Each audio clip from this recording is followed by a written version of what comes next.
السلام علیکم ورحمۃ اللہ وبرکاتہ۔ نمازی اور ابلیس کا واقعہ۔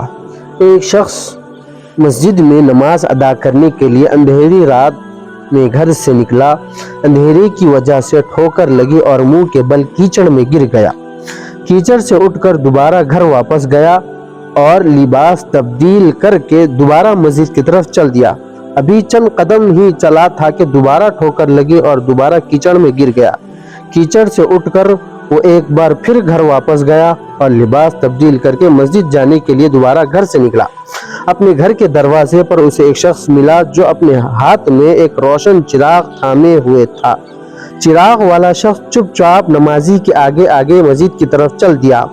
اس بار چراغ کی روشنی نے نمازی کو مسجد تک پہنچنے میں کسی چیز کا دشواری کا سامنا کرنا نہ پڑا اور وہ بخیریت مسجد پہنچ گیا۔ مسجد کے دروازے پر پہنچ کر چراغ والا شخص رک گیا۔ نمازی اسے وہیں چھوڑ کر مسجد میں داخل ہو گیا اور نماز ادا کرنے لگا۔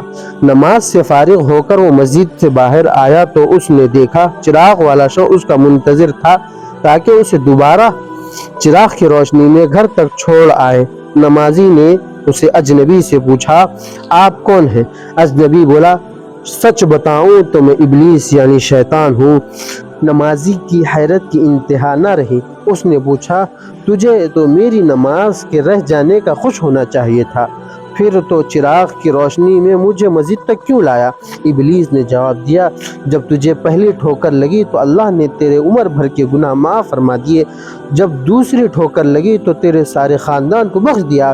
مجھے فکر ہوئی اگر ٹھوکر کھا کر تو کہیں اللہ تیرے سارے گناہوں کو معاف نہ فرما دے، اسی لیے چراغ لے کر آیا ہوں کہ بغیر گرے مسجد تک پہنچایا جائے۔ حوالہ حکایت رومی۔ مزید ایسے ہی واقعات سننے کے لیے ہمارے چینل کو سبسکرائب کر لیں۔ السلام علیکم ورحمۃ اللہ وبرکاتہ۔